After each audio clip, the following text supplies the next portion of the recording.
सलीम कुत्ता आणि ठाकरेंच्या सेनेचे पदाधिकारी सुधाकर बडगुजर यांच्या पार्टी प्रकरणात नाशिक पोलिसांनी गुन्हा नोंदवत तपासाला सुरुवात केली आहे। त्याचे राजकीय पडसाद उमटू लागलेत। एकीकडे ठाकरे गटाच्या चिंता वाढण्याची शक्यता वर्तवली जाते, तर दुसरीकडे सूडबुद्धीने कारवाई होत असल्याचा आरोप होतोय। पाहूया याविषयीचा हा सविस्तर रिपोर्ट।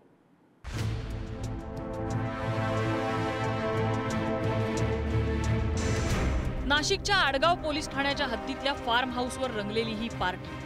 या पार्टीत थिरकतायत ठाकरे गटाच्या शिवसेनेचे जिल्हाध्यक्ष सुधाकर बडगुजर आणि त्यांच्या सोबत ठेका धरलाय सलीम कुत्तानं। कुख्यात अंडरवर्ल्ड डॉन दाऊद इब्राहिमचा साथीदार 1993च्या बॉम्बस्फोट प्रकरणातील आरोपी असलेल्या सलीम कुत्तामुळे बडगुजरांच्या अडचणी वाढल्यात। या प्रकरणी त्यांच्या विरोधात गुन्ह्याची नोंद झाली आहे, मात्र ही भेट योगायोगाने किंवा अपघाताने झाल्याचं बडगुजरांचं मत आहे। विरोधकांना अडकवण्याचं षडयंत्र करतायत, पण सत्ताधाऱ्यांना मोकळं सोडण्याचं पाप प्रशासन करते।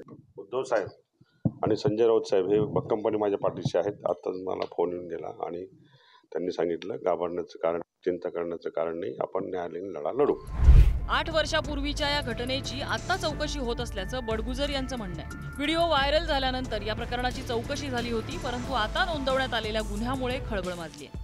गृहमंत्री तथा उपमुख्यमंत्री असलेले देवेंद्र फडणवीस यांनी याबाबत SIT चौकशीची घोषणा केली होती आणि त्याच सगळ्या पार्श्वभूमीवर नाशिकच्या गुन्हे शाखेच्या माध्यमातून सुधाकर बडगुजर यांची मॅरेथॉन चौकशी पार पडली होती। बडगुजर यांच्यासह त्यांचे असलेले साथीदार ज्या व्हिडिओमध्ये नाशिकमधील अनेक कार्यकर्ते पदाधिकारी दिसत होते त्यांचीही चौकशी करण्यात आली होती आणि त्याच सगळ्या पार्श्वभूमीवर नाशिकच्या आडगाव पोलीस ठाण्यामध्ये सुधाकर बडगुजर यांच्यावर गुन्हा दाखल करण्यात आलेला आहे। त्यामुळे निवडणुकीच्या पार्श्वभूमीवर बडगुजर यांच्यावर गुन्हा दाखल झाल्यानं राजकीय वर्तुळात जोरदार चर्चा रंगू लागल्यात। बडगुजरांच्या मागे चौकशीचा ससेमिरा लागला असताना राजकीय कलगीतुरा पुन्हा रंगायला लागलाय। ठाकरेंच्या शिवसेनेचे खासदार संजय राऊतांनी ही चौकशी सूडबुद्धीने होत असल्याचा आरोप केलाय। ज्या पार्टीत बडगुजर आणि सलीम कुत्ता एकत्र दिसले त्या वादग्रस्त पार्टीचं आयोजन भाजपच्या कार्यकर्त्यांनी केल्याचा आरोप होतोय। खरं म्हणजे ज्या कार्यक्रमाला बडगुजर गेले होते त्या कार्यक्रमाचं नियोजन आयोजन हे भारतीय जनता पक्षाच्या पदाधिकाऱ्यांनी केलं होतं। त्यांच्यावर कारवाई झाली नाही। त्या कार्यक्रमामध्ये भारतीय जनता पक्षाचे नाशिकमधले बहुतेक सगळे पदाधिकारी हजर होते, त्यांच्यावर कारवाई झाली नाही। पण बडगुजर यांची 2 दिवसापूर्वी नाशिक जिल्हा प्रमुखपदी नियुक्ती झाल्यावर ही कारवाई केली।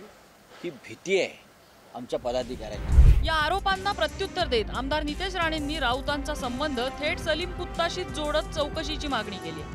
पोलिसांनी सखोल चौकशी केल्यानंतर हे सिद्ध झालेलं आहे की त्या पार्टीमध्ये सलीम कुत्ता बरोबर बडगुजरच तिथे नाचताना आपल्याला दिसला।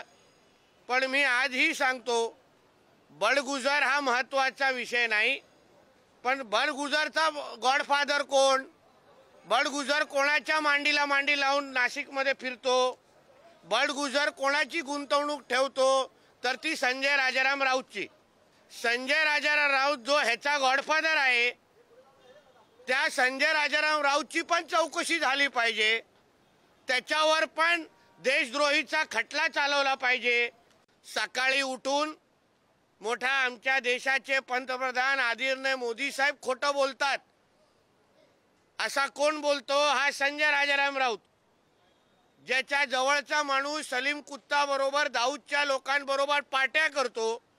आमच्याकडे ही माहिती कानावर तेव्हा आलेली की या सलीम कुत्ताला पेरोलचा वेळ वाढवण्यासाठी, जास्त दिवस देण्यासाठी संजय राऊतचे पण फोन गेलेले तिकडे, त्याची पण चौकशी पोलिसांनी करावी अशी मी मागणी करतो।